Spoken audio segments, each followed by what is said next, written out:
Hello guys, it is Jordan Ham. Wanting to go over a couple of other things here with cameras, with tripods. I know it's a lot that we're getting into, so wanted to just touch on a couple of things that may pop up while you're shooting and may be useful for you. But first things first, if you haven't already, watch the JetLab tutorial on the NX cams. They go over the basics really well, so we aren't really going to cover that portion of it because they did such a good job. So, but wanted to go over specifically a lot of things with the tripod, some other features on the camera that you may not know about, or if something pops up and you aren't really sure why, that might be the reason. So we're going to start with the tripods. We got a couple of different types here. The JetLab has a couple that work with the NX cams.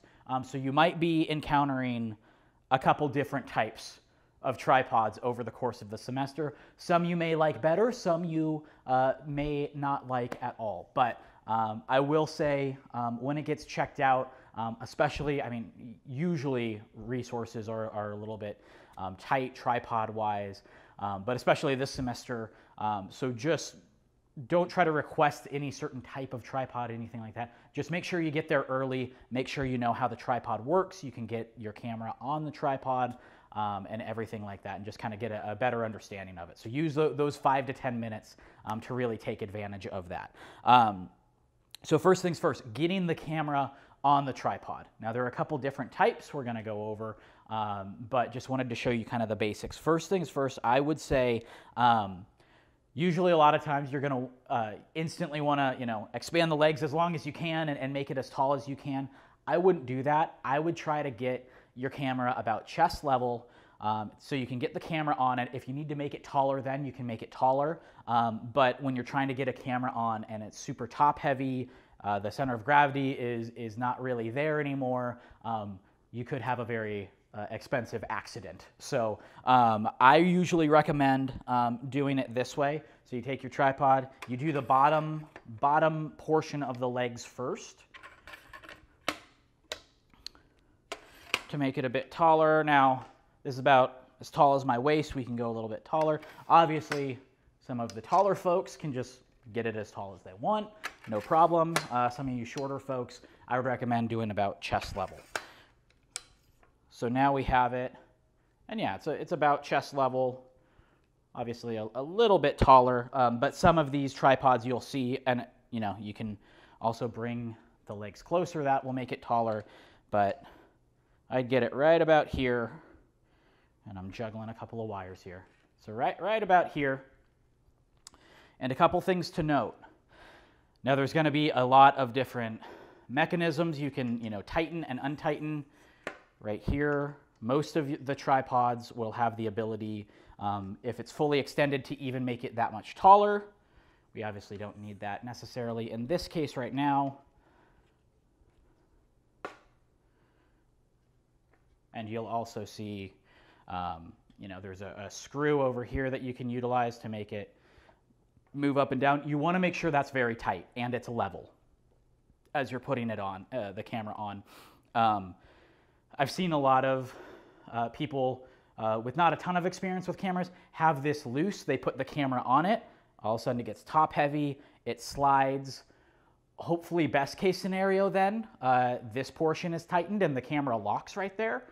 Worst case scenario, it slides off. Again, a very expensive accident. So make sure that everything's tightened up. This is steady.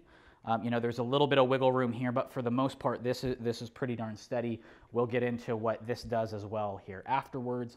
And you'll see on this one, there's a little lever right here. So what I recommend is you take the camera, you look at the plate. Now make sure your camera has a plate. I would say 90% of the time it will, but just double check that it's there before you get going, because if not, then you have nothing to attach to your tripod, and that will cause some issues, obviously.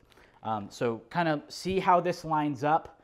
Now for this one, what it is you kind of bring it, you don't slide it in necessarily through the front. You kind of bring it up on top, get it over one of these screws, and I'm holding the lever down here. You kind of drop this in, make sure that it slots in. You pull the lever down, and then you slide it back. Could feel a little clunky, but then the important thing, make sure that this lever is tightened. Okay? Always keep a hand close, especially as you're getting the camera on the tripod, and then you can kind of, you know, loosen certain portions and make sure that it's steady. Just have your hand right here. One hand on this lever, the other one right here. In case it does start to slide, you can grab it. Okay, looks like it's pretty darn steady here. So we'll tighten everything up. There we go. Okay, so on the back of most of these tripods, what you'll see are a couple of dots with circles, kind of like what you'll see on a level, you know, if you're hanging photos or something like that. So if you unscrew on the bottom here and have a hand up top here, you can adjust it so that the bubbles are within the circle, and that will show that it's pretty darn close to level. Now, go ahead, you can open up your viewfinder, confirm that, that sort of thing. And something might be loose, there might be a little wiggle room, that sort of thing, but this is a good way to just a nice way to kind of gauge kind of where you're at and that sort of thing. Also be cognizant of the ground you're on. If it's unlevel ground and you line it up perfectly, it's still going to be unlevel. So if you're using bleachers or something like that, just keep that in mind as well. Now, to get this off of the tripod, again, we're going to put our hand up here. And before we actually get into that, if you have your camera on a tripod and you need to move it, move shots, whatever it may be, don't lift from the handle, okay?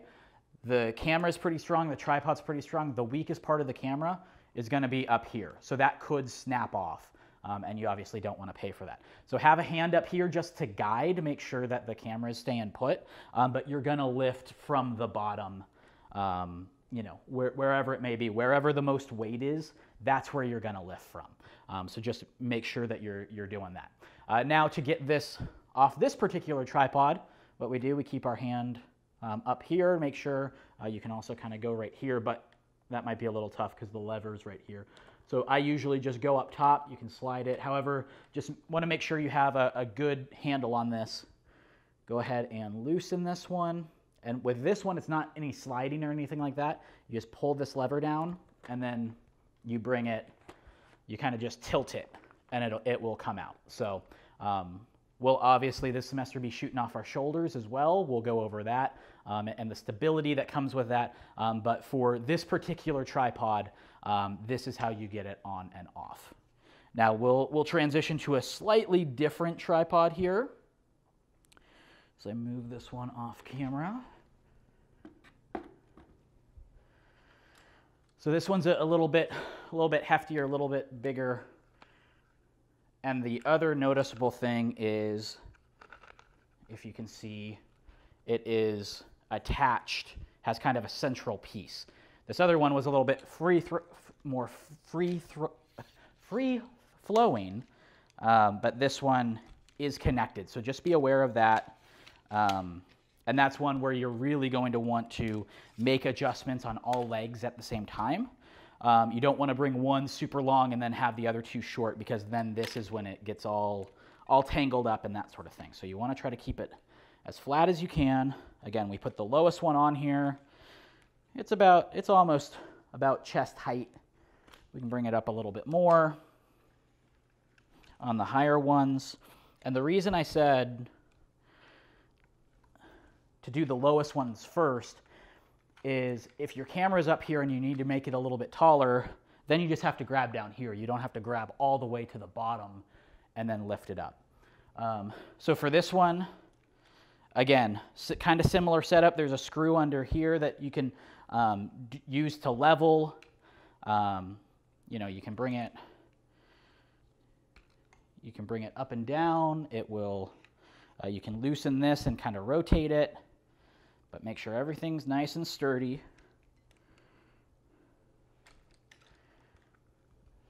And we're gonna take the camera, and here on the right is a screw that you're gonna wanna make sure is loose. Also make sure that the plate says, if it says there's it says lens and an arrow, it's pointing towards the actual lens. and then you just slide it through the back and tighten this screw.